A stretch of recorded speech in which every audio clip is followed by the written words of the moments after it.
തിരുവനന്തപുരം വെഞ്ഞാറമൂട് കൂട്ടക്കുരുതിയുടെ വലിയ നടുക്കലിലാണ് കേരളം ഉള്ളത്. പ്രതി അഫാൻ ലഹരിക്ക് അടിമയെന്നാണ് പോലീസിന്റെ നിലവിലെ നിഗമനം. പ്രാഥമിക അന്വേഷണത്തിൽ ലഹരി ഉപയോഗം കണ്ടെത്തി. ഏത് തരം ലഹരിയെന്ന് കണ്ടെത്താൻ ശാസ്ത്രീയ പരിശോധന നടത്തുമെന്ന് നെടുമങ്ങാട് ഡിവൈഎസ്പി അറിയിക്കുകയും ചെയ്തു.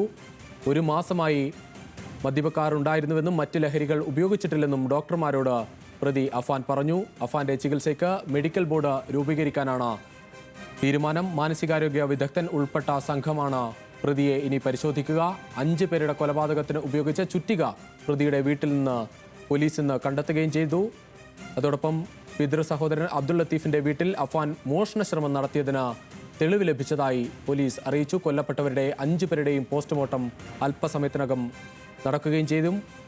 പെൺസുഹൃത്ത് ഫർസാനയുടെയും പിതാവിന്റെ ഉമ്മ സൽമ ബീവിയുടെയും സംസ്കാരവും ഇന്ന് നടക്കും.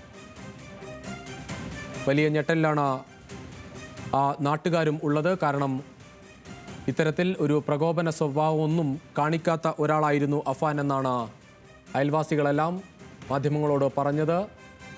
ചന്തു ചന്ദ്രശേഖർ ചേരുകയാണ്. ചന്തു, ഒരു 23 വയസ്സുകാരൻ നടത്തിയ 5 പേർക്ക് നേരെ നടത്തിയ ഒരു കൊലപാതകം, സ്വന്തം അമ്മ ഇപ്പോഴും ജീവനോട് മല്ലിട്ട് ഇങ്ങനെ ആശുപത്രിയിൽ കിടക്കുന്ന ഒരു സാഹചര്യം. ഞെട്ടലിലാണ് നാട് എന്നറിയാം. പക്ഷേ എന്താണ് ഇതിന്റെ കാരണമെന്ന് ഇപ്പോഴും പോലീസിന് കൃത്യമായി ഒരു സൂചന നൽകാൻ കഴിയുന്നില്ല.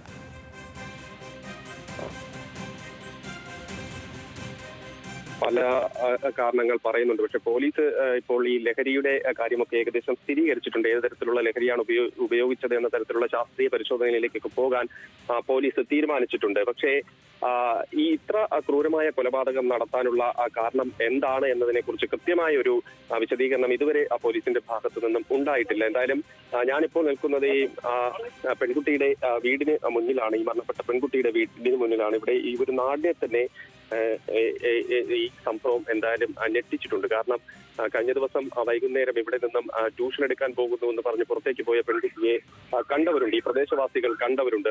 അവർ തിരിച്ചു വരും എന്ന് കരുതിയാണ് ഈ വീട്ടിൽ അച്ഛനും അമ്മയും കാത്തിരുന്നത്. പക്ഷേ മകളുടെ മരണവാർത്തയാണ് ഈ വീടിനെ തേടിയെത്തിയത്. അച്ഛനും അമ്മയ്ക്കും ഇതുവരെ ആ ഷോക്കിൽ നിന്നും മാറാൻ കഴിഞ്ഞിട്ടില്ല. ഇപ്പോഴും അവർ പുറത്തിറങ്ങിയിട്ടില്ല. മാധ്യമങ്ങളോടൊന്നും പ്രതികരിച്ചിട്ടില്ല. അവരുടെ അടുത്ത ബന്ധുക്കളും ചില പ്രദേശവാസികളും മാത്രമാണ് നമ്മളോടൊക്കെ സംസാരിക്കാൻ തന്നെ തയ്യാറായിട്ടുള്ളത്. എന്തായാലും ഇതിന്റെ ഈ നടപടികൾ പുരോഗമിക്കുന്നുണ്ട്. ഇപ്പോൾ മെഡിക്കൽ കോളേജിലേക്ക് ഫർസാനയുടെ മൃതദേഹം പോസ്റ്റ്മോർട്ടത്തിനെ കൊണ്ടുപോയിട്ടുണ്ട്. പോസ്റ്റ്മോർട്ടത്തിന് ശേഷം ഉച്ചയോടുകൂടി തന്നെ മൃതദേഹം വീട്ടിലെത്തിക്കുമെന്നാണ് നമുക്ക് മനസ്സിലാക്കാൻ കഴിയുന്നത്. വലിയ തരത്തിലുള്ള ഒരു പൊതുദർശനത്തിനൊന്നും സാധ്യതയില്ല. എങ്കിൽ തന്നെയും ഒരു പൊതുദർശനം ഇവിടെ ഉണ്ടാകുമെന്നാണ് ഇപ്പോൾ നമുക്ക് മനസ്സിലാക്കാൻ കഴിയുന്നത്. അതിനുശേഷം ചിറയൻകീഴ് ജുമാ മസ്ജിദിലേക്ക് മൃതദേഹം കൊണ്ടുപോകാനാണ് ഇപ്പോൾ തീരുമാനിച്ചിരിക്കുന്നത്. എന്തായാലും നാടിനെ നടുക്കിയ ഒരു സംഭവം. ഇതിൽ പല കാര്യങ്ങൾ പറയുന്നുണ്ട്. ഇപ്പോൾ ലത്തീഫിന്റെ കൊലപാതകമൊക്കെ ലത്തീഫ് പലതരത്തിൽ ഉപദേശിക്കുന്നുണ്ട്. ഈ പെൺകുട്ടിയുമായുള്ള വിവാഹ ബന്ധ ആലോചന, അതിലൊക്കെ എതിർപ്പ് ലത്തീഫ് പ്രകടിപ്പിച്ചു.